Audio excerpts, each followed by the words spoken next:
నమస్తే, welcome to special focus. నేను సునీల్. ప్రతి యుద్ధంలో స్వార్థం ఉంటుంది. స్వార్థం ఎప్పుడు యుద్ధం తాలూకు మారణహోమం ఆగకూడదనే కోరుకుంటుంది. అమెరికా తీరుకు పర్ఫెక్ట్గా సరిపోయే మాటలు ఇవి. దశాబ్దాల కష్టం తర్వాత ప్రపంచానికి తనను తాను పెద్దన్నగా పరిచయం చేసుకున్న అమెరికా ప్రతి దేశపు వివాదంలో తలదూరుస్తుంటుంది. వాటి మధ్య వైరం అనే నెగడును ఎగదోస్తూనే ఉంటుంది. చాలా దేశాలు అలా అల్లాడుతుంటే యుద్ధపు మంటల్లో చలి కాచుకుంటున్నట్లు అమెరికా తన లాభాలను లెక్కలేసుకుంటుంది. ఎలా అనుకుంటున్నారా? Watch this.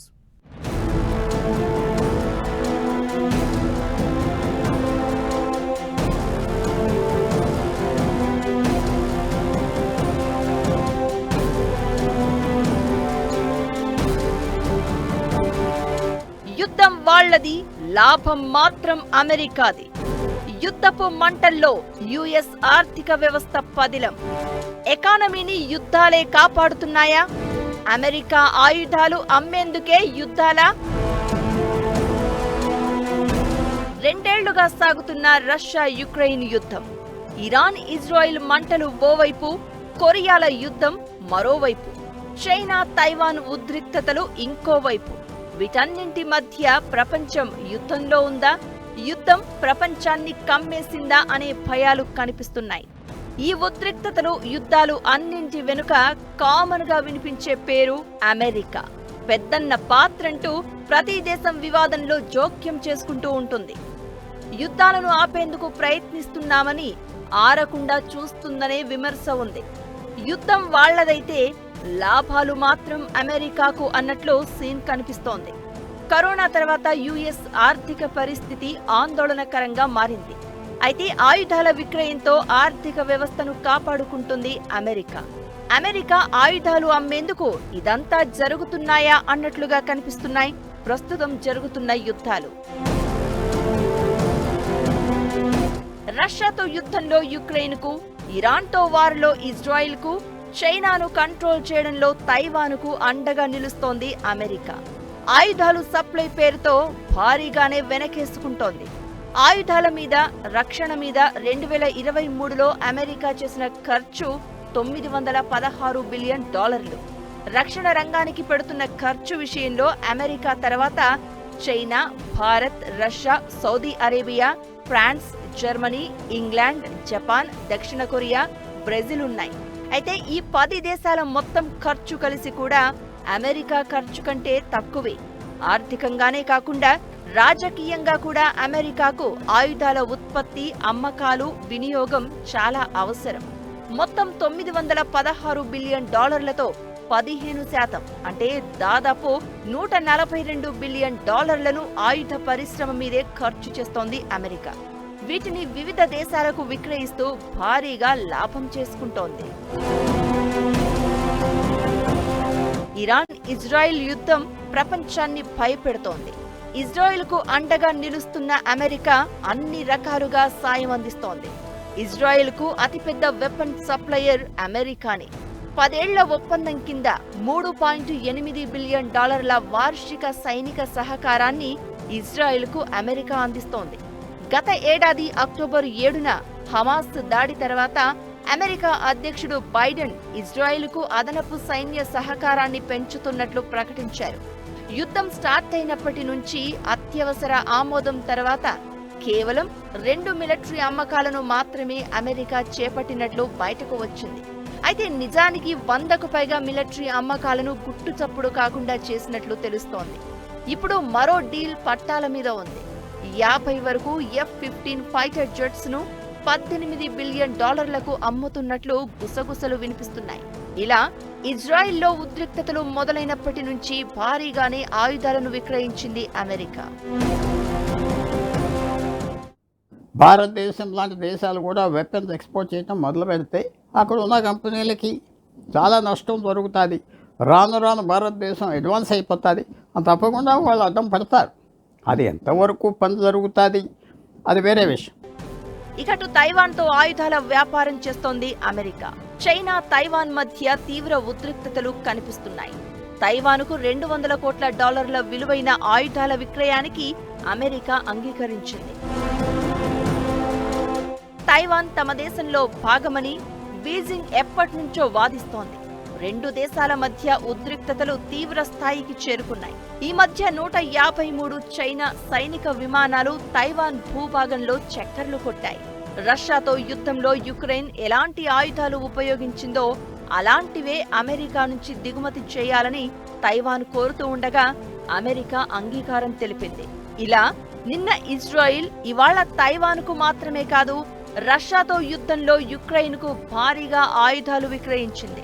రష్యా యుక్రెయిన్ యుద్ధం అమెరికా ఆర్థిక వ్యవస్థను, రక్షణ రంగాన్ని మరింత స్ట్రాంగ్ చేసిందంటే ఏ స్థాయిలో ఆయుధాల అమ్మకాలు జరిగాయో అర్థం చేసుకోవచ్చు. రష్యా యుక్రెయిన్ యుద్ధం నుంచి అమెరికా భారీగా వెనకేసింది. ఇప్పట్లో ఆ యుద్ధం ఆగేలా కనిపించడం లేదు. దీంతో అమెరికాకు ఇక ఢోకా లేనట్లే అనే చర్చ జరుగుతోంది. మారణాయుధాలను తాము ఎగుమతి చేయొచ్చు, కానీ వేరే వాళ్లు చేస్తే మాత్రం తప్పు అన్నట్లు అమెరికా తీరు కనిపిస్తోంది. యుఎస్ తీరు కరెక్టేనా? అసలు రష్యా యుక్రెయిన్ యుద్ధం నుంచి అమెరికా ఎంత లాభం పొందింది? అమెరికా ఆర్థిక వ్యవస్థ నిలబడుతోంది అంటే అది డిఫెన్స్ రంగం వల్లేనా?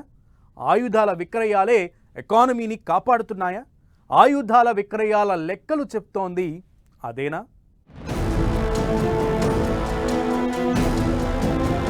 ఎన్ని యుద్ధాలు జరిగితే అమెరికాకు అంత లాభమా? ఆయుధాల వల్లే అమెరికాకు ఆదాయమా? యుఎస్ ఎకానమీని కాపాడుతోంది ఆయుధమేనా? రష్యా యుక్రెయిన్ యుద్ధం మొదలైన తర్వాత యూరోపియన్ దేశాలతో పాటు ప్రపంచవ్యాప్తంగా ఓ టెన్షన్ కనిపించింది. ప్రతి దేశం తమ రక్షణ రంగాన్ని బలోపేతం చేసుకోవడం స్టార్ట్ చేసింది. అది అమెరికాకు వరమైంది. ఆయుధాల ఎగుమతుల్లో యుఎస్ సరికొత్త రికార్డులు క్రియేట్ చేసింది. 2022లో $205 బిలియన్ ఉన్న ఆయుధాల విక్రయాలు 2023లో $238 బిలియన్ చేరింది. అంటే దాదాపుగా 16% పెరిగింది. అమెరికా సర్కార్ డైరెక్ట్ గా 2023లో $81 బిలియన్ ఆయుధాలను విక్రయించింది. 2022తో కంపేర్ చేస్తే ఇది 56% ఎక్కువ. ప్రపంచంలోని టాప్ 100 ఆయుధ కర్మాగారాల్లో సగానికి పైగా అమెరికాలోనే ఉన్నాయి. Raytheon, Boeing, Lockheed Martin, Northrop Grumman, General Dynamics. US లో 5 అతిపెద్ద ఆయుధ ఉత్పత్తిదారులు. రష్యాతో యుద్ధంలో ఈ 5 కంపెనీలు యుక్రెయిన్ కు కాస్ట్లీ ఆయుధాలను విక్రయించాయి. దీంతో ఈ కంపెనీల స్టాక్ వాల్యూ భారీగా పెరిగింది. ఇది అమెరికా ఆర్థిక వ్యవస్థను మరింత పదిలం చేసింది. వరల్డ్ వైడ్ గా ఇప్పుడు ప్రతి చోట ఘర్షణ వాతావరణమే కనిపిస్తోంది. దీంతో అమెరికా పంట పండుతోంది. ప్రపంచవ్యాప్తంగా దాదాపు 39% దేశాలు అమెరికా నుంచే ఆయుధాలను కొనుగోలు చేస్తున్నాయి. ఆయుధాల ఉత్పత్తి చేసిన ఆయుధాలను మిగతా దేశాలకు విక్రయించడంలో అమెరికా 60 ఏళ్లుగా టాప్ లో ఉంది. ఆ దేశపు మొత్తం పారిశ్రామిక ఉత్పత్తిలో ఆయుధాల ఉత్పత్తే ముఖ్య భాగం. అమెరికాలోని ఆయుధ కంపెనీలు, రక్షణ రంగ సేవల సంస్థలు అంతర్జాతీయ ఆయుధ అమ్మకాలలో 37% వాటా కలిగి ఉన్నాయని నివేదికలు చెప్తున్నాయి. ఇక యుక్రెయిన్ యుద్ధం స్టార్ట్ అయ్యాక తన మిత్ర దేశాలకు ఆయుధాల అమ్మకాల్లో అమెరికా స్పీడ్ పెంచింది. చైనా లాంటి ఇతర దేశాల నుంచి పోటీని దృష్టిలో ఉంచుకుని ఫాస్ట్ ట్రాక్ లో ఆయుధాల సప్లైకి ప్రత్యేక టాస్క్ ఫోర్స్ ఏర్పాటు చేసింది. దీనికి టైగర్ టీమ్ అని పేరు పెట్టింది. అమెరికా డ్రోన్లు, ఆయుధాలు, హెలికాప్టర్లు, యుద్ధ ట్యాంకులు, మిలిటరీ హార్డ్వేర్, సాఫ్ట్వేర్ల అమ్మకాలను స్పీడప్ చేయడం ఈ టైగర్ టీమ్ బాధ్యత. అమెరికా పారిశ్రామిక ఉత్పత్తిలో సుమారు 10% కాంట్రాక్ట్ ఆయుధ నిర్మాణమే. అంటే ఇతర దేశాల ప్రభుత్వాల కోసమో, బహుళ జాతి సంస్థల కోసమో వెపన్స్ ప్రొడ్యూస్ చేసి ఇవ్వాలి. ఆ ఆయుధ నిర్మాణ పరిశ్రమలో ఉద్యోగాలు నిలపడం కోసం అమెరికాకు సొంతంగా అవసరం లేకపోయినా ఎప్పుడూ ఆయుధాల ఉత్పత్తి జరిగి తీరాల్సిందే. అమెరికా ఆర్థిక పరిస్థితి బాగుండాలి అంటే తప్పనిసరిగా వెపన్ ప్రొడ్యూస్ జరిగి తీరాల్సిందే. అలాంటిది ఇప్పుడు యుద్ధాల రూపంలో అమెరికాకు వరుస అవకాశాలు వస్తున్నాయి. డైరెక్ట్ యుద్ధాలు చేస్తున్న దేశాలతో పాటు ఆ యుద్ధ ప్రభావం పడుతున్న దేశాలకు, ఈ యుద్ధాలు చూసి టెన్షన్ పడుతున్న దేశాలకు భారీగా ఆయుధాలను విక్రయిస్తోంది అమెరికా. యుక్రెయిన్ యుద్ధం స్టార్ట్ అయిన తర్వాత అమ్మకాల్లో సరికొత్త రికార్డులు క్రియేట్ అవుతున్నాయంటే కారణం అదే. కరోనా లాక్డౌన్ తర్వాత ఆర్థిక వ్యవస్థ అతలాకుతలమైంది. ఆ లోటును ఇప్పుడు డిఫెన్స్ రంగం ద్వారా భర్తీ చేస్తుంది అమెరికా అనే అభిప్రాయాలు వినిపిస్తున్నాయి. అమెరికాకి యుద్ధాల వల్ల నష్టం లేదు. ఇంకోళ్ళ మధ్యన యుద్ధం జరిగితే ఇంకా లాభం. వాళ్ళు వెపన్ సప్లై చేస్తారు. అప్పుల మీద ఇచ్చిన అక్కడ ఈ అమెరికాలో ఇండస్ట్రీ విశేషంగా బలపడుతూ ఉంటుంది. ఎంప్లాయ్మెంట్ ఉంటుంది. అందరూ ఈ విమాన ఇండస్ట్రీ, వెపన్స్ ఇండస్ట్రీ హ్యాపీగా ఉంటారు. సైన్స్ యూనివర్సిటీస్ కూడా దీంట్లో చేయి ఉన్నది. యుఎస్ ఎకానమీకి ఆ దేశ డిఫెన్స్ రంగమే కీలకం. అమెరికా ఆర్థిక వ్యవస్థ పటిష్టంగా ఉండాలంటే నిరంతరం యుద్ధాలు చేస్తూ ఉండడం, ఇతర దేశాల పాలకులు పరస్పరం యుద్ధాలు చేసుకునేలా ఒత్తిడి తేవడం, తాను స్వయంగానో మద్దతుదారుల ద్వారానో ఇతర దేశాల్లో ఆయుధ జోక్యం చేసుకోవడం అమెరికాకు అలవాటుగా, అవసరంగా మారిపోయిందనే అభిప్రాయాలు వినిపిస్తున్నాయి. ప్రజాస్వామ్యం నిలబెట్టడం, మరే దేశం ఆయుధాల ఉత్పత్తి చేయకుండా చూడడం, పౌర హక్కులు కాపాడడం లాంటి కారణాలు చూపిస్తూ ప్రపంచంలోని ప్రతి దేశం వ్యవహారంలో తలదూర్చడం వెనుక కారణం కూడా ఇదే అన్నది మరో విమర్శ. రష్యాకు ఆయుధాలు సప్లై చేస్తున్నారని భారత్కు చెందిన 19 కంపెనీలపై నిషేధం విధించడం దీని కిందికే వస్తుందన్నది విశ్లేషకులు చెప్తున్న మాట.